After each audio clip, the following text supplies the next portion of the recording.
আসসালামু আলাইকুম।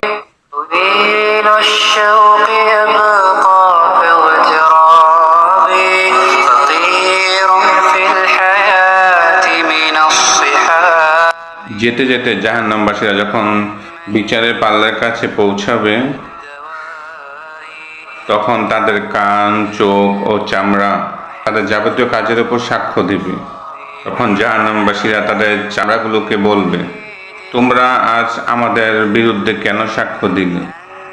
উত্তরে কান, চোখ, চামড়াগুলো বলবে, আল্লাহ তাআলা যিনি সব কিছুকে কথা বলার শক্তি দান করেছেন, তিনি আজও আমাদেরকে কথা বলার শক্তি দান করেছেন। তিনি যেহেতু তোমাদের প্রথমবার সৃষ্টি করেছেন, তাই তোমাদের তার কাছে ফিরে যেতে হবে। তখন আল্লাহ তাআলা বলবেন, দুনিয়াতে কোনো কিছুই এদের কাছ থেকে গোপন করার চেষ্টা করোনি, এটা ভাবতেও পারোনি। তোমাদের কান, তোমাদের চোখ, তোমাদের চামড়া কখনো তোমাদের বিরুদ্ধে সাক্ষ্য দিবে, বরং তোমরা তো মনে করতে তোমরা যা কিছু করেছিলে তা অনেক কিছুই আল্লাহ তাআলা জানে না। তোমাদের ধারণা যা তোমরা তোমাদের মালিকের সম্পর্কে পোষণ করতে, তাই তোমাদের আজকে ক্ষতির কারণ হয়ে দাঁড়ালো। ফলে তোমরা মারাত্মক ক্ষতিগ্রস্ত অন্তর্ভুক্ত হয়ে গেছো। আর যদি ওরা ধৈর্য ধারণ করে, তাদের কোনো উপকারই আসবে না, জাহান্নামই হবে তাদের ঠিকানা। আল্লাহ তাআলার কাছে অনুগ্রহ চাইলেও কোনো লাভ হবে না। আজ তারা কোনো অবস্থাতে অনুগ্রহ প্রাপ্ত হবে না।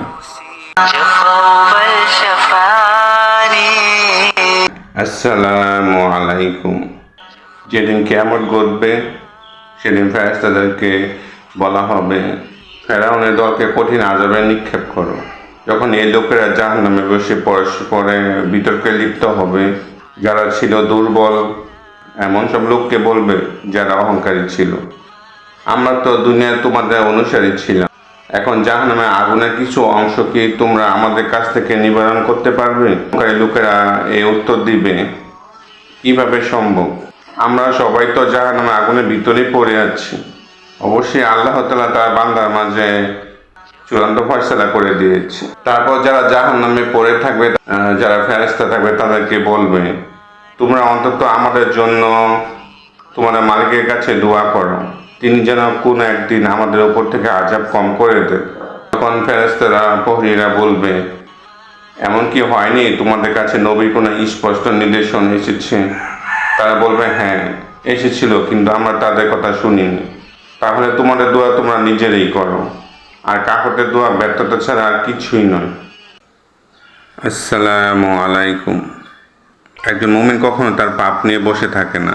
সে পাপ হওয়ার সাথে সাথে আল্লাহ তাআলার কাছে ইস্তেগফার করে নেয়, তওবা করেন। যখন আল্লাহ তাআলার কাছে কোনো তাওবা করবেন বা কোনো কিছু ক্ষমা চাবেন, সাথে সাথে আপনার মনে যদি কোনো ইচ্ছা থাকে বা কোনো স্বপ্ন থাকে, কোনো আশা থাকে, সাথে সাথে আল্লাহ তাআলার কাছে সেটা বলার চেষ্টা করবেন। আপনি যখন তওবা করবেন আর সেই তওবা যদি আল্লাহ তাআলা কবুল করে ফেলে, তখন আল্লাহ তাআলা আপনার প্রতি অনেক সন্তুষ্ট থাকে, আপনার প্রতি খুশি থাকে, আপনাদেরকে রহমত দৃষ্টিতে তাকিয়ে থাকে। ওই সময় যদি আপনি আল্লাহ তাআলার কাছে আপনার ব্যক্তিগত কোনো আশা, কোনো স্বপ্ন আল্লাহ তাআলার সামনে উপস্থাপন করেন, সেটা কবুল হওয়ার পসিবিলিটি বেশি হয়ে যায়। এরকমই আপনি দেখতে পাবেন সুলাইমান আলাইহিস সালাম এভাবেই করেছিল যে আল্লাহ তাআলার কাছে তওবা করার সাথে সাথে আপনি ওনার আল্লাহ তাআলার কাছে ওনার আশাকে এটা প্রকাশ করেছিল, সাথে সাথে তা কবুলও হয়েছিল। সুলাইমান আলাইহিস সালাম আল্লাহ তাআলার কাছে বলেছিল, হে আল্লাহ, যদি আমি কোনো ভুল করে থাকি তাহলে আপনি আমাকে ক্ষমা করে দিবেন। আল্লাহ তাআলার কাছে এই তওবা করাই, ক্ষমা চাওয়ার সাথে সাথে সুলাইমান আলাইহিস সালাম আল্লাহ তাআলার কাছে এমন একটা জিনিস চেয়েছিল যা পৃথিবীর সৃষ্টি থেকে কিয়ামত আগ পর্যন্ত কেউ এরকম কোনো ইচ্ছা বা আশা প্রকাশ করেনি বা কেউ কখনো করবে না।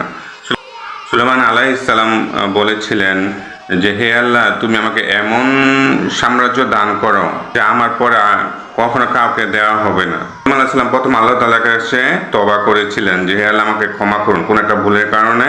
করার সাথে সাথে আপনি আল্লাহ তাআলার কাছে ওনার দোয়া করে ফেলেছিলেন, ওনার মনের আশা যেটা আকাঙ্ক্ষা সেটা চেয়ে ফেলেছিলেন যে এমন একটা সাম্রাজ্য দান করুক যে সুলাইমান আলাইহিস সালামকে দেওয়ার পর কিয়ামতের আগ পর্যন্ত কাউকে আর দেওয়া হবে না। যে আল্লাহ তাআলা সুলাইমান আলাইহিস সালামের দোয়াটা কবুল করেছিল, তওবা কবুল করেছিল, এবং সাথে সাথে ওনার দোয়াটা যেটা ইচ্ছা প্রকাশ করেছিল সেটাও কবুল হয়েছিল। তাই আমরা যখন কোনো কিছু ভুল করবো আল্লাহর সাথে তওবা করবো, এবং তওবা করার সাথে সাথে আমাদের ভিতরে যে কোনো স্বপ্ন থাকে, কোনো আশা থাকে, এবং সে আশাটা অবশ্যই আপনার সৎ হতে হবে, আশাটা অবশ্যই পবিত্র হতে হবে, হালাল কিছু আশা করতে হবে। আপনার যদি তওবাটা কবুল করা হয়, ইনশাআল্লাহ এই দোয়াটাও কবুল করবে আল্লাহ তাআলা।